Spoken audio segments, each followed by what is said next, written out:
क्या आपने कभी सोचा है कि बदले की आग इंसान को किस हद तक ले जा सकती है? क्या हो जब एक राजकुमार को अपने ही पिता के भूत से हत्या का सच पता चले? स्वागत है कहानी सुनो में, जहां आज हम गोता लगाएंगे शेक्सपियर के अमर नाटक हैमलेट की गहराइयों में। एक ऐसी कहानी जो विश्वासघात, पागलपन और दिल दहला देने वाले अंजाम से भरी है। क्या हैमलेट बदला ले पाएगा या खुद ही इस चक्रव्यूह में फंसकर रह जाएगा? जानने के लिए बने रहिए हमारे साथ। कहानी का आरंभ डेनमार्क के एल्सिनोर दुर्ग की सर्द, अंधकारमयी और भयावह रात में होता है।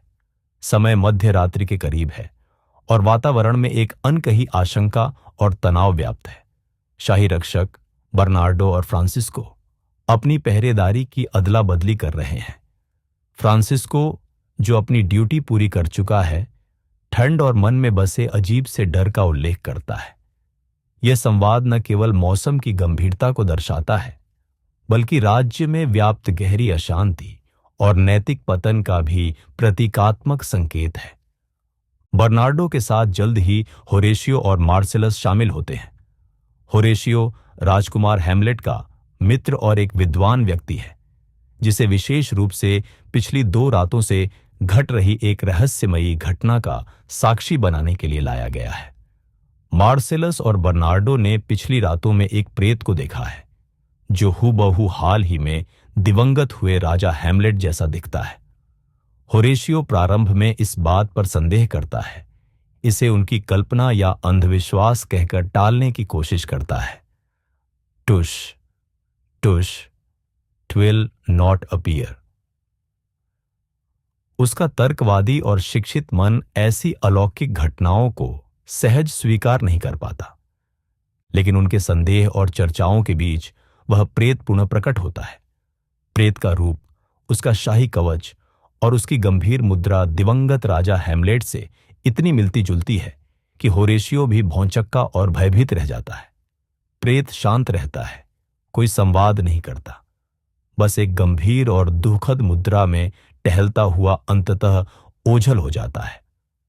होरेशियो, जो अब इस घटना की सत्यता को मान चुका है, बताता है कि यह प्रेत ठीक वैसा ही दिखता है जैसा राजा हैमलेट तब दिखते थे जब उन्होंने नॉर्वे के महत्वाकांक्षी राजा फोर्टिनब्रस के साथ युद्ध किया था, या जब उन्होंने एक बार क्रोधी होकर बर्फीले मैदान पर पोलैंड वासियों पर हमला किया था। यह प्रेत की उपस्थिति को राज्य के लिए एक अशुभ संकेत मानता है। उस समय यह आम धारणा थी कि प्रेतों का दिखना राष्ट्र पर आने वाली किसी बड़ी विपत्ति या उथल पुथल का सूचक होता है। जैसे रोम में जूलियस सीजर की हत्या से पहले भी ऐसे ही अपशकुन देखे गए थे। वे इस घटना और डेनमार्क की वर्तमान राजनीतिक स्थिति पर चर्चा करते हैं। दिवंगत राजा हैमलेट ने नॉर्वे के राजा फोर्टिनब्रस को युद्ध में हराकर उसकी कुछ भूमि पर अधिकार कर लिया था। अब युवा फोर्टिनब्रस, जो अपने पिता की हार का बदला लेने और खोई हुई भूमि को पुनः प्राप्त करने के लिए आतुर है, नॉर्वे के बाहरी इलाकों में गैर कानूनी रूप से एक सेना इकट्ठा कर रहा है। डेनमार्क में भी युद्ध की तैयारियां जोरों पर हैं। तोपों का निर्माण, हथियारों का आयात और जहाज निर्माताओं की निरंतर व्यस्तता, यह सब एक आसन्न संघर्ष का संकेत दे रहा है। होरेशियो का मानना है कि शायद दिवंगत राजा का प्रेत इसी आसन्न संकट के बारे में चेतावनी देने आया है। प्रेत दूसरी बार प्रकट होता है। होरेशियो साहस बटोरकर उससे बात करने का प्रयास करता है। वह उससे पूछता है कि क्या वह कोई अच्छा कार्य कर सकता है जिससे प्रेत की आत्मा को शांति मिले, या यदि प्रेत को अपने देश के भविष्य के बारे में कोई रहस्य पता है जिसे बताकर वह देश को किसी खतरे से बचा सकता है, या यदि उसने जीवन काल में कोई खजाना कहीं दबाया था जिसके बारे में बताने आया हो, लेकिन मुर्गे के बांग देने पर, जो सुबह होने का संकेत है और माना जाता है कि इस समय बुरी आत्माएं या प्रेत अपने स्थानों पर लौट जाते हैं, प्रेत बिना कुछ कहे गायब हो जाता है।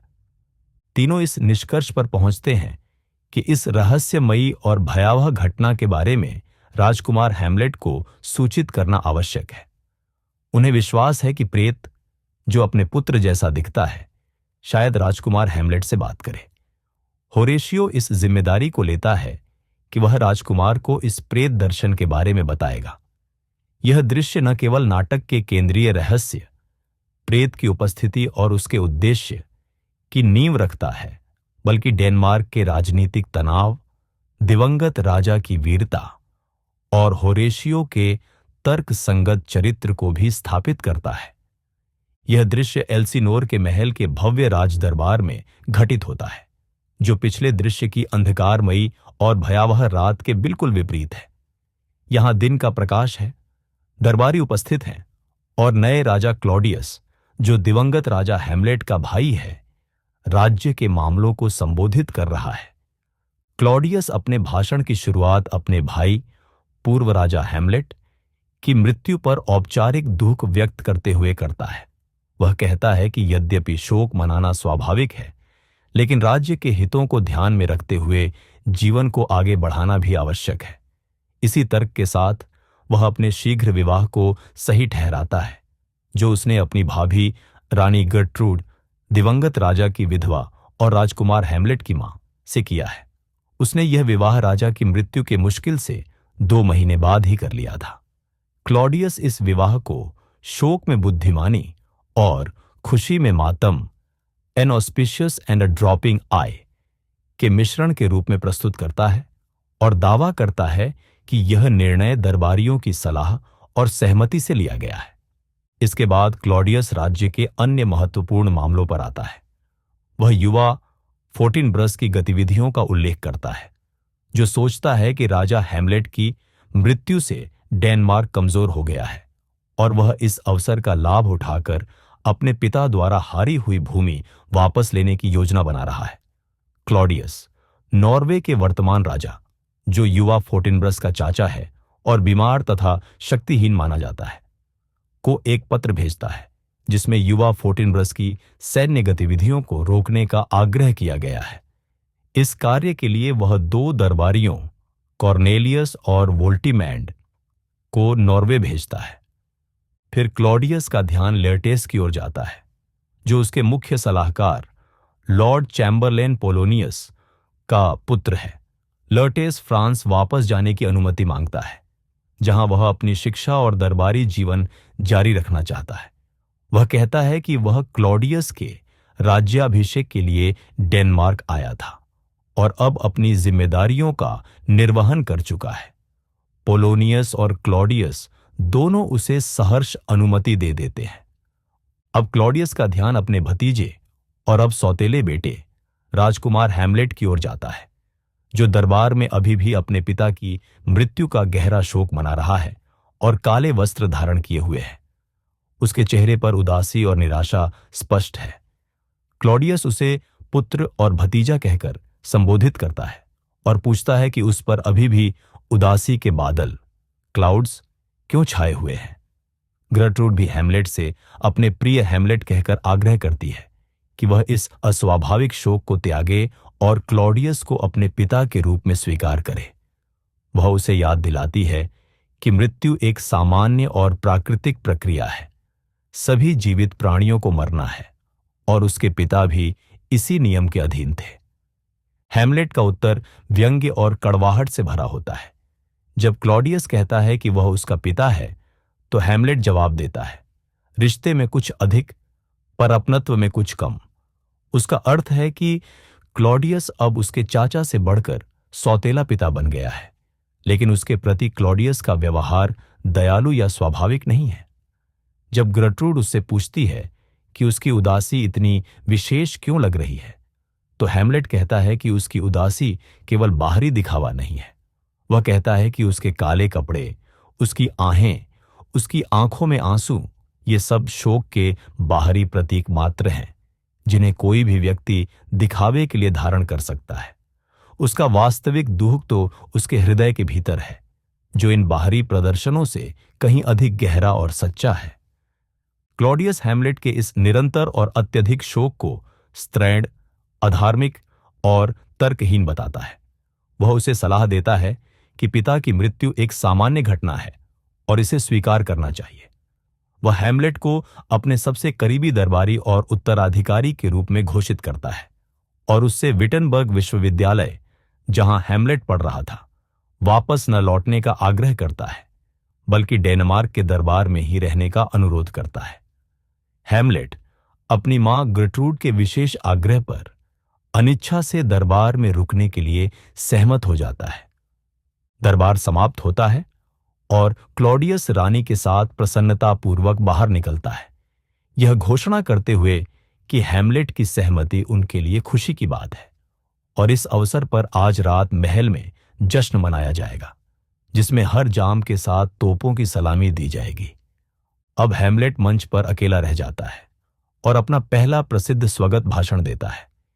इस भाषण में उसके मन की गहरी निराशा, जीवन से वितृष्णा और अपनी मां के प्रति घृणा और क्रोध स्पष्ट रूप से प्रकट होते हैं। वह आत्महत्या के बारे में सोचता है, लेकिन ईश्वरीय नियमों, जो आत्महत्या को पाप मानते हैं, के कारण रुक जाता है। उसके लिए यह दुनिया एक उजाड़ बगीचे, अनवीडेड गार्डन की तरह हो गई है, जिसमें केवल व्यर्थ और घिनौनी चीजें ही उगती हैं।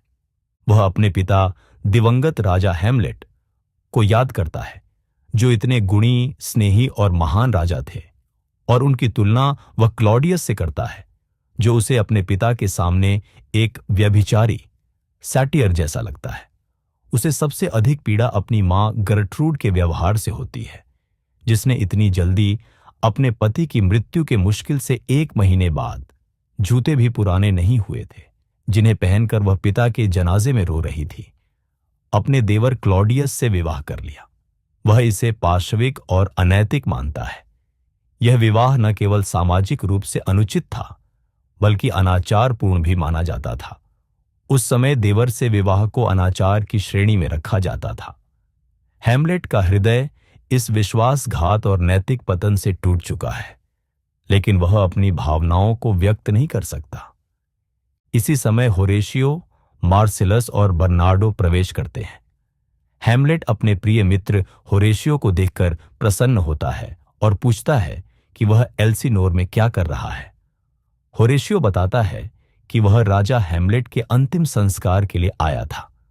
हैमलेट व्यंग्य से कहता है कि वह शायद उसकी मां के विवाह में शामिल होने आया है, क्योंकि अंतिम संस्कार और विवाह इतनी जल्दी जल्दी हुए कि अंतिम संस्कार में बचे भोज्य पदार्थ विवाह की दावत में ठंडे परोसे जा सकते थे। होरेशियो तब हैमलेट को पिछली रात की प्रेत दर्शन की घटना के बारे में बताता है। हैमलेट यह सुनकर स्तब्ध और उत्तेजित हो जाता है।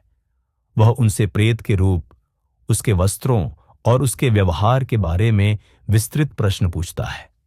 जब उसे पता चलता है कि प्रेत हूबहू उसके पिता जैसा दिखता था और उसने कवच धारण किया हुआ था, तो उसका संदेह और दृढ़ हो जाता है।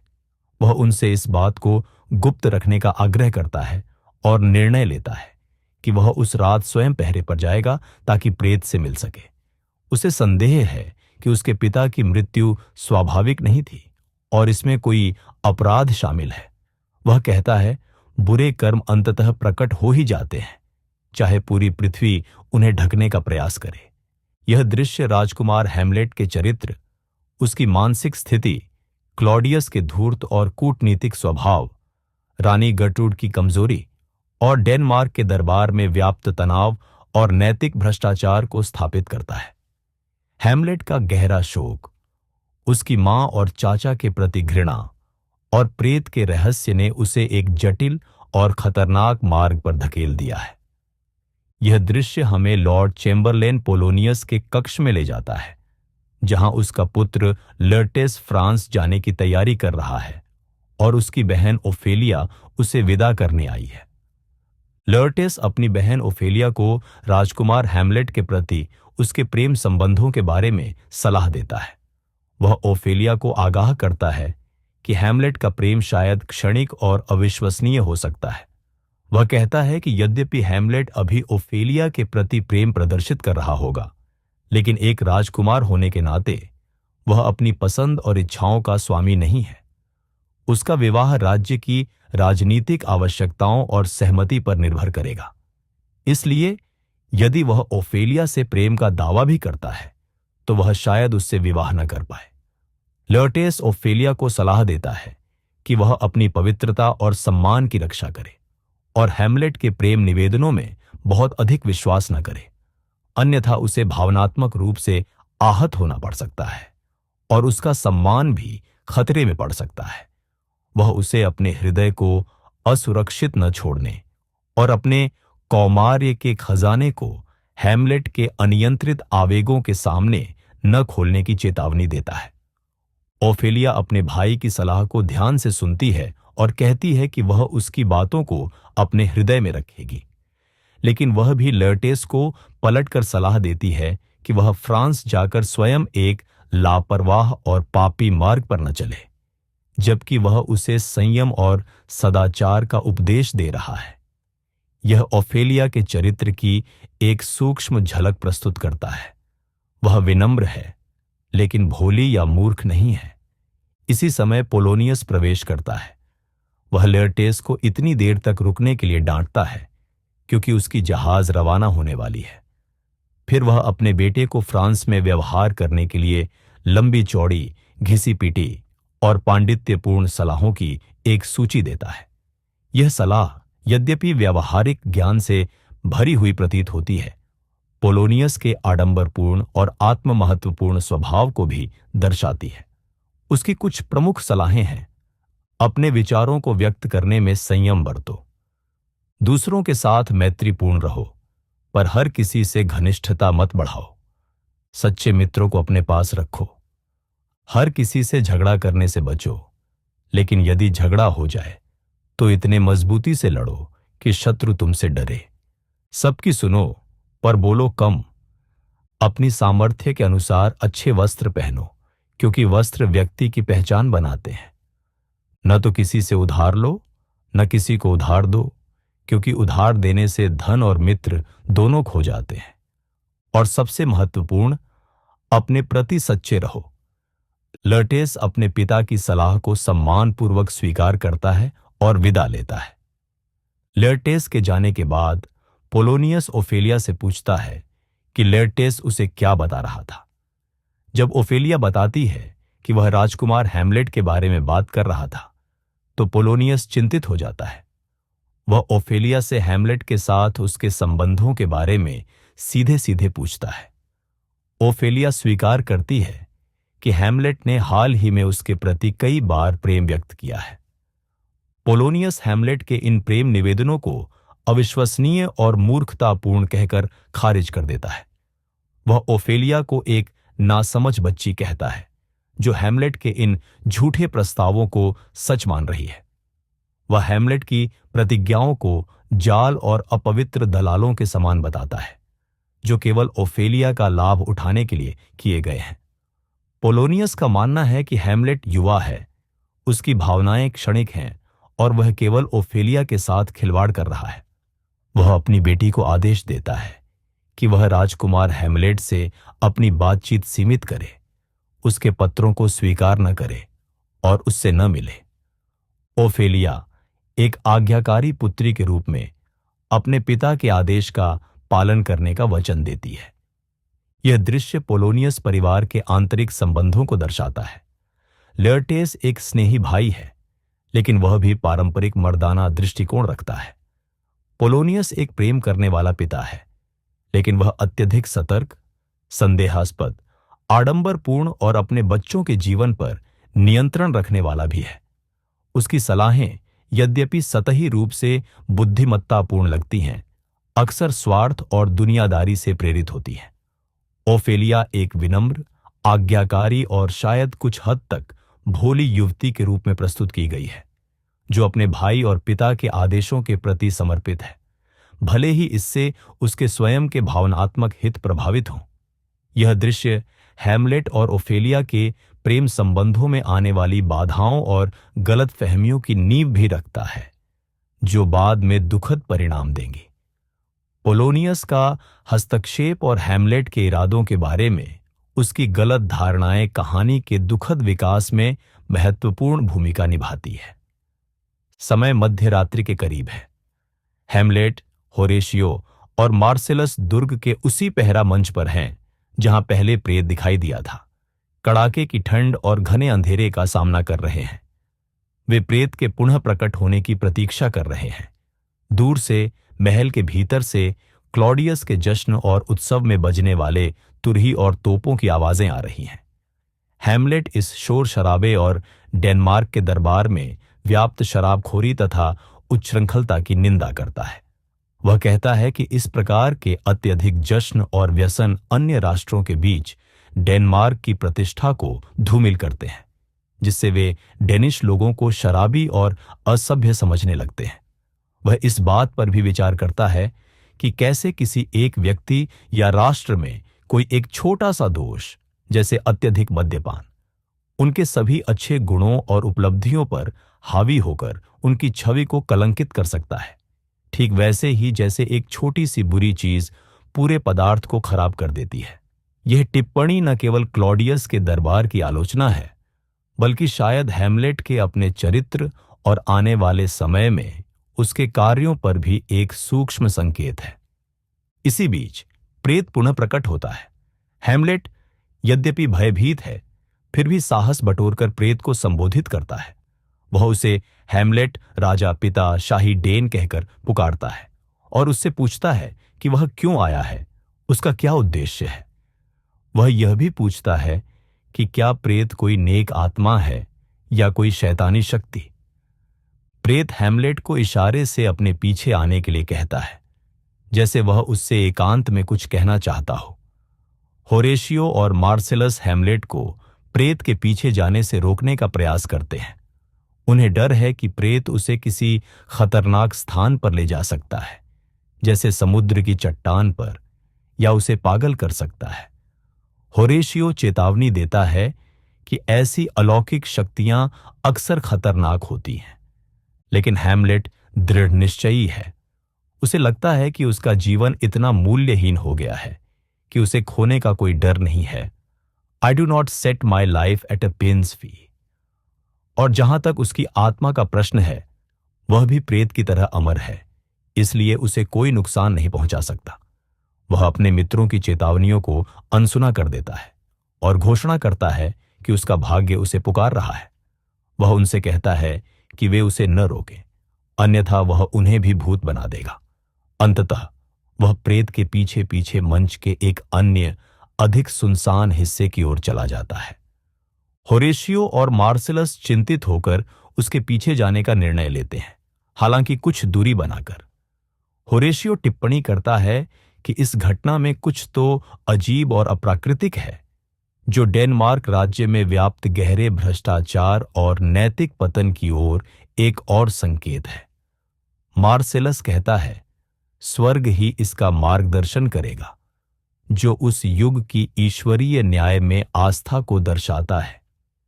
यह दृश्य हैमलेट के साहस और अपने पिता की आत्मा से सत्य जानने की उसकी उत्कट इच्छा को प्रदर्शित करता है।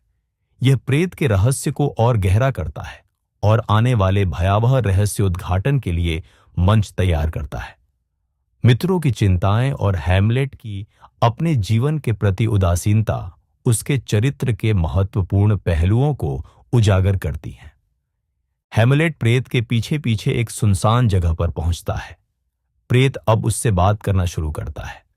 वह पुष्टि करता है कि वह उसके पिता की आत्मा है, जो दिन में आग में जलने और रात में पृथ्वी पर भटकने को विवश है, जब तक कि उसके जीवन काल में किए गए पापों का प्रायश्चित न हो जाए। वह हैमलेट को बताता है कि यदि वह अपने पिता से कभी प्रेम करता था, तो उसे उसकी हत्या का बदला लेना होगा। हैमलेट यह सुनकर स्तब्ध रह जाता है और तुरंत बदला लेने की कसम खाता है। प्रेत तब उसे हत्या का पूरा विवरण बताता है। आम धारणा यह थी कि राजा हैमलेट की मृत्यु बगीचे में सोते समय एक सांप के काटने से हुई थी, लेकिन प्रेत बताता है कि यह एक झूठी कहानी है, जिसे पूरे डेनमार्क को मूर्ख बनाने के लिए फैलाया गया है। असली हत्यारा क्लॉडियस है, उसका अपना भाई, जिसने सिंहासन और रानी को हड़पने के लिए यह जघन्य कृत्य किया। प्रेत बताता है कि कैसे क्लॉडियस ने, जब राजा हैमलेट अपने बगीचे में दोपहर को सो रहे थे, जैसा कि उनकी आदत थी, उनके कानों में हेबनॉन नामक एक विषैला रस डाल दिया, इस विष का प्रभाव इतना घातक था कि उसने तुरंत राजा के रक्त को जमा दिया। उनकी त्वचा पर कोढ़ जैसे छाले पड़ गए और उनकी मृत्यु हो गई। यह हत्या न केवल विश्वासघाती थी, बल्कि अत्यंत क्रूर भी थी, क्योंकि राजा को बिना अपने पापों का प्रायश्चित किए और बिना अंतिम संस्कार की धार्मिक रीतियों के मार दिया गया, जिससे उसकी आत्मा को शांति नहीं मिल सकी। प्रेत क्लॉडियस को एक व्यभिचारी, अनाचारी जानवर कहता है, जिसने अपनी धूर्तता और झूठे उपहारों से रानी गर्ट्रूड को भी अपने जाल में फंसा लिया। यद्यपि प्रेत अपनी पत्नी गर्ट्रूड के प्रति कुछ सहानुभूति दिखाता है, उसे जाहिर है एक अच्छी रानी कहकर वह हैमलेट से कहता है कि वह गर्ट्रूड को कोई शारीरिक हानि न पहुंचाए, बल्कि उसे उसके अंतर्मन और स्वर्ग के न्याय पर छोड़ दे। लेकिन क्लॉडियस के विरुद्ध उसका प्रतिशोध निर्मम होना चाहिए। सुबह होने का संकेत, हवा में सुबह की ताजगी मिलने पर प्रेत विदा लेने लगता है। वह हैमलेट को अपनी बातें याद रखने और बदला लेने की शपथ को न भूलने का आग्रह करता है। प्रेत के जाने के बाद हैमलेट अत्यंत उत्तेजित, क्रोधित और व्यथित अवस्था में है। वह स्वर्ग और पृथ्वी की सभी शक्तियों को आह्वान करता है और कसम खाता है कि वह अपने पिता की आज्ञा का पालन करेगा। वह अपने मन से सभी व्यर्थ विचारों, पुस्तकों, कलाओं और अतीत के अनुभवों को मिटा देगा और केवल प्रेत के आदेश, प्रतिशोध को ही याद रखेगा। वह अपनी मां गर्ट्रूड को सबसे कपटी स्त्री और क्लॉडियस को मुस्कुराता हुआ शातिर खलनायक कहकर धिक्कारता है। वह इस बात पर भी आश्चर्य करता है कि कैसे कोई व्यक्ति मुस्कुराते हुए भी इतना नीच और पापी हो सकता है। जब होरेशियो और मार्सेलस वहां पहुंचते हैं तो वे हैमलेट को बहुत उत्तेजित और अजीब बातें करते हुए पाते हैं। हैमलेट उनसे प्रेत के साथ हुई बातचीत के बारे में स्पष्ट रूप से कुछ नहीं बताता, लेकिन उनसे कसम खिलवाता है कि वे जो कुछ भी देखा या सुना है उसे गुप्त रखेंगे। वह अपनी तलवार की मूठ पर, जो क्रॉस का प्रतीक है, उनसे शपथ लेने को कहता है। नीचे से प्रेत की आवाज भी सुनाई देती है, स्वेयर, शपथ लो, जो इस दृश्य की भयावहता और अलौकिकता को और बढ़ा देती है। हैमलेट उन्हें यह भी शपथ दिलाता है कि यदि भविष्य में उसका व्यवहार अजीब या विक्षिप्त लगे तो वे किसी भी तरह से यह प्रकट नहीं करेंगे कि वे इसके पीछे का कारण जानते हैं। यह हैमलेट की भविष्य की योजनाओं का एक महत्वपूर्ण संकेत है। वह शायद पागलपन का नाटक करके अपने असली इरादों को छिपाने और क्लॉडियस की जासूसी करने की योजना बना रहा है। तीनों शपथ लेते हैं। हैमलेट इस भारी रहस्य और प्रतिशोध के बोझ से दबा हुआ है। वह महसूस करता है कि दुनिया अव्यवस्थित हो गई है और उसे ही इसे ठीक करने का दुर्भाग्यपूर्ण कार्य सौंपा गया है। यह पंक्ति उसके कंधों पर आ पड़े उत्तरदायित्व और उसकी आंतरिक कश्मकश को दर्शाती है। कुछ सप्ताह बीत चुके हैं। यह दृश्य पोलोनियस के कक्ष में खुलता है, जहां वह अपने नौकर रेनाल्डो को पेरिस भेज रहा है। रेनाल्डो का कार्य लर्टेस को कुछ धन और पत्र देना है, लेकिन पोलोनियस उसे एक और अधिक गुप्त कार्य सौंपता है, लर्टेस के आचरण और व्यवहार की जासूसी करना। पोलोनियस रेनाल्डो को निर्देश देता है कि वह पेरिस में लर्टेस के बारे में अफवाहें फैलाए, जैसे कि वह जुआ खेलता है, शराब पीता है या वेश्याओं के पास जाता है, ताकि यह देखा जा सके कि लोग इन आरोपों पर कैसी प्रतिक्रिया देते हैं और क्या वे लर्टेस के बारे में कोई और जानकारी देते हैं। यह पोलोनियस के चरित्र के एक और पहलू को उजागर करता है। वह न केवल अपने बच्चों पर नियंत्रण रखना चाहता है, बल्कि दूसरों की जासूसी करने और अप्रत्यक्ष तरीकों से जानकारी इकट्ठा करने में भी माहिर है। उसका यह व्यवहार डेनमार्क के दरबार में व्याप्त अविश्वास और जासूसी के माहौल को भी दर्शाता है। रेनाल्डो के जाने के बाद ओफेलिया घबराई हुई और परेशान हालत में प्रवेश करती है। वह पोलोनियस को बताती है कि राजकुमार हैमलेट अभी अभी उसके कक्ष में आए थे और उनका व्यवहार अत्यंत विचित्र और भयावह था। उनके वस्त्र अस्त व्यस्त थे, उनका जैकेट खुला हुआ था, सिर पर टोपी नहीं थी और उनके स्टॉकिंग्स गंदे होकर टखनों तक नीचे खिसके हुए थे। उनका चेहरा पीला पड़ा हुआ था और उनके घुटने कांप रहे थे। उन्होंने ओफेलिया का हाथ जोर से पकड़ा, उसे घूरते रहे और बिना एक शब्द कहे गहरी आहें भरते हुए चले गए। जाते जाते भी लगातार ओफेलिया को ही देखते रहे। पोलोनियस तुरंत इस निष्कर्ष पर पहुंचता है कि हैमलेट ओफेलिया के प्रति अपने प्रेम के कारण पागल हो गया है, और यह पागलपन इसलिए हुआ है क्योंकि ओफेलिया ने पोलोनियस के आदेशानुसार हैमलेट से मिलना जुलना बंद कर दिया था और उसके पत्रों को अस्वीकार कर दिया था। उसे अपनी पिछली कठोरता पर कुछ पछतावा भी होता है, क्योंकि उसने हैमलेट के प्रेम की गहराई को कम आंका था। वह निर्णय लेता है कि इस घटना के बारे में राजा क्लॉडियस को तुरंत सूचित करना चाहिए, क्योंकि हैमलेट का यह पागलपन राज्य के लिए चिंता का विषय हो सकता है और इसे छिपाना और भी खतरनाक हो सकता है। यह दृश्य दो महत्वपूर्ण बातें स्थापित करता है। पहला, हैमलेट ने अपने विक्षिप्त व्यवहार का प्रदर्शन शुरू कर दिया है और ओफेलिया उसका पहला शिकार बनी है। दूसरा, पोलोनियस हैमलेट के इस व्यवहार का गलत अर्थ निकालता है, इसे प्रेम जनित पागलपन समझता है जो कहानी में आगे और गलत फहमियां पैदा करेगा।